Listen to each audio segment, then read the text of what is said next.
Shalom Aleichem, mes chers amis, on a le mérite d'avoir aujourd'hui un descendant direct de Raphaël Amalach, Arav Ankawa, et qui va nous dire quelque chose d'extraordinaire. Rabbi Eliaou, Rabbi Ephraim.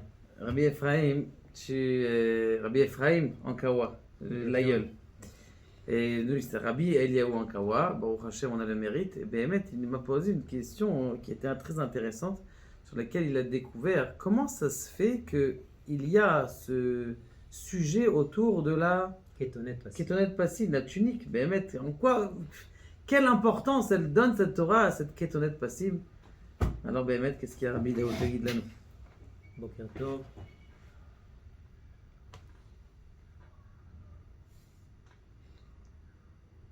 Dans la parasha de Vayeshev, la Torah raconte que Yaakov Avinu aima Yosef plus que tous ses fils. Et il lui fait pour lui une kétonette passée, une tunique de soie. Pourquoi il aimait? La Torah précise qui ben zekunim ou lo. Donc normalement c'est le fils de la vieillesse. Littéralement, on va voir qu'il y a une profondeur dans ce ben zekunim. Et voilà que Vaïro et Rav, ses frères, les frères de Yosef, C'est voient. quoi Ben Zekounim? On va bientôt parler. Ah, c'est pas ce que c'est, ok. Ben Zekounim, le fils de la vieillesse. Mais là, on va voir qu'il y a une profondeur dans cette phrase. Vaïro et Rav, les frères, ont vu que Yaakov, il aimait Yosef plus que tous ses autres frères. Ils l'ont haï. Et ils ne pouvaient plus parler avec lui pour la paix. Le roi Haïm Akadosh nous explique,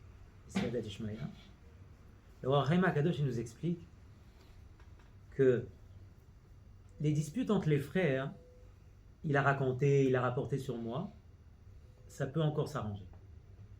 On peut parler, on peut faire un dialogue, on peut s'entendre. Le problème ici, c'est que Yaakov, il a montré haut et fort qu'il a des préférences pour Yosef. Ce qui a fait chez les frères une réticence et un enfermement. La porte elle était fermée pour eux. Ils ont dit, si on va aller voir notre père, il va nous dire arrêtez, Yosef il sait ce qu'il fait, tout ça, il va lui donner raison. Donc ça a envenimé les relations entre eux. Ça fait qu'il n'y a plus de dialogue et la sina elle s'est installée.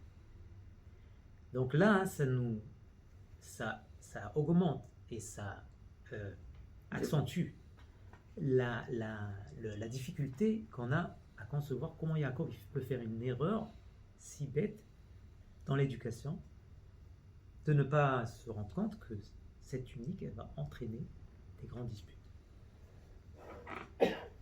Pour cela, nous devons remonter à l'histoire de Adam Arishon. Savons que Adam Arishon, il était dans le Gan Eden. Akadosh Baruch Hu, il a averti de ne pas toucher du fruit de l'arbre de la connaissance du bien et du mal. Voilà que le serpent, qui est le Satan en fait, il vient inciter Rava et lui parler autour de l'arbre, lui dire que si tu n'as pas goûté ça, tu n'as rien vu. Elle voit l'arbre qui est Nechmad Lemaré, c'est-à-dire effrayant, séduisant. Elle tombe dans l'envie, elle prend du fruit de l'arbre, elle mange. Elle en a donné à son mari, Adam, et de ce fait, à ce moment-là, ils ont été dépouillés de leurs vêtements. Ils étaient nus. Bien qu'ils étaient nus, Chazal disent qu'ils avaient une lumière sur eux qui s'appelle Levush el Or. Ce Levush el Or, c'est comme les malachim. D'ailleurs, on raconte que même Moshe Rabbeinu, quand il monte au ciel, il prend ce Levush el Or. Il se déshabille de son vêtement physique et il s'habille avec ce vêtement. Adam Arishon avait cette lumière qui le protégeait et il était si tu veux, dans une sphère très élevée, c'est-à-dire le ciel, il était ici en bas. Et voilà qu'il a été dépouillé, il devient un homme physique comme nous. Et donc, de ce fait, il voit qu'il n'a pas d'habit. Kadosh Baruch Hu, dans sa grande miséricorde, il lui fabrique des tuniques en peau de bête et qui s'appellent Kotnot Or, mais qu'en fait, le Aïn et le Aleph s'interchangent, qui veut dire qu'en fait, il y a de la lumière dedans. Cette lumière, c'est une protection qui va le protéger, pas comme les premières tuniques qu'il avait, mais ça va le protéger le temps qu'il fasse les choses. C'est ce qu'il dit Rabbi Tzadok HaKohen, que c'est avant la faute, les animaux, ils voyaient Adam, ils se prosternaient, ils se soumettaient à lui. Maintenant qu'il le voit, qu'il a fauté, ils voient presque un animal devant eux. Et donc, ils veulent s'attaquer à lui. Et avec cette lumière, il est protégé. Celui qui portait les habits de Adam Arishon était protégé de tous les animaux. Or, le Satan ne lâche pas et n'abandonne pas la bataille. Il continue à traquer l'homme, Adam, et dans toutes ses réincarnations. Parce que dans toutes les générations, il y a un Adam. Il y a un tzaddik qui remplace Adam. Dans ce schéma, Yaakov Avinu, il va jouer un rôle majeur. Parce que la Gemara, elle dit dans le Talmud, c'est écrit, Choufré de Yaakov Avinu, mais Choufré d'Adam Rishon. La beauté de Yaakov Avinu, ça ressemblait à la beauté d'Adam Rishon. C'est-à-dire qu'en fait, Yaakov, il va atteindre ce niveau qui va réparer Adam comme avant la faute. Mais pour arriver là, on passe par Noach.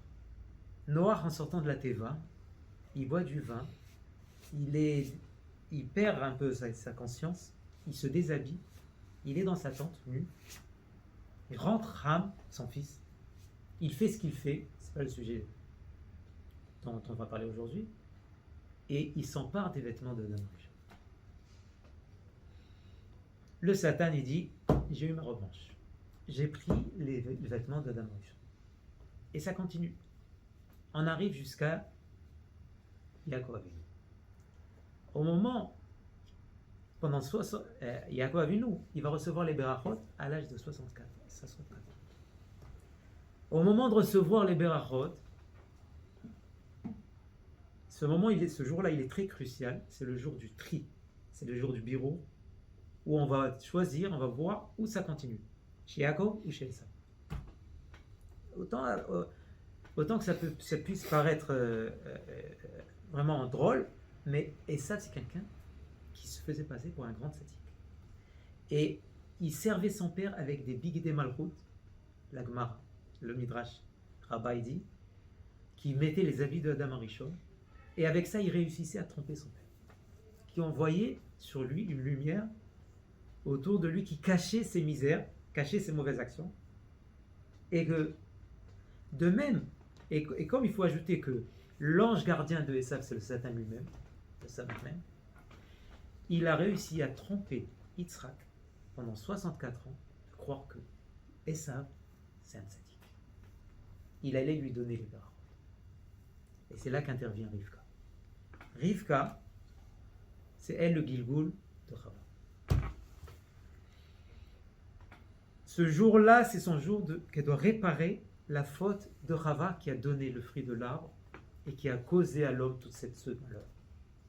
Et donc elle prend les vêtements de Adam qui sont chez elle, qu'on les appelle Bigdei Esav Achamudot. Pourquoi on les appelle Bigdei Esav Achamudot? Ce qui fait une allusion avec le mot Nechmad Lema. C'est-à-dire que ça, c'est effrayant, c'est séduisant. Et maintenant voilà, les habits de Adam Rishon, elle les met sur Yaakov.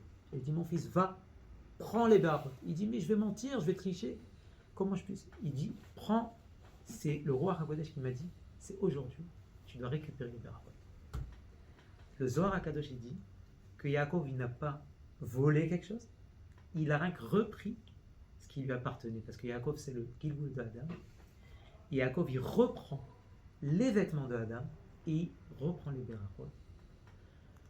Et dans ces Berachot, qu'est-ce qu'il lui dit à Yaakov Yitzhak Avinu? Tu seras Gevir La'achicha. Ils vont se prosterner à toi, tes frères. Or, on voit bien que Yaakov, ça ne s'est pas réalisé chez lui. Puisque lui, il se soumettait à Esav, il se faisait tout petit devant Esav pour ne pas le provoquer et pour calmer le jeu, pour calmer la haine. Mais ça va se réaliser avec Yosef. Le Zohar, le Harizal, il dit que les Berachot de Yitzhak, ils vont arriver à leur réalisation chez Yosef.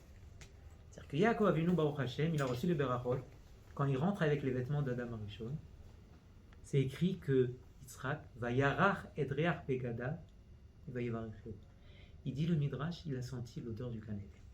Il dit le Harizal, au moment où Yaakov y rentre avec les vêtements de Adam Arishon, ils ont retrouvé leur odeur.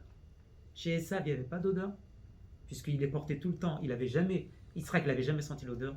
Et Yitzhak, c'est quelqu'un qui connaissait le Gan Eden. Le Midrash dit qu'après la Hakeda, il est passé par le Gan Eden. Et maintenant, il a senti, il a dit, mais Re'ar Beni, Kere'ar Sadeh Asher Berecho Hashem. Regarde l'odeur de mon fils. C'est que l'odeur de Yaakov et l'odeur des vêtements, c'était l'odeur du Gan Eden. Il a réparé Adam Arishon. Or, pour atteindre la réparation totale, il faut récupérer les mitzvot kedusha qui sont tombés en bas, dans la plus grande profondeur de la Hervat Haaretz en Égypte. Et pour ça, il y a un seul homme qui est capable de jouer ce rôle, c'est Yosef Hatzadik.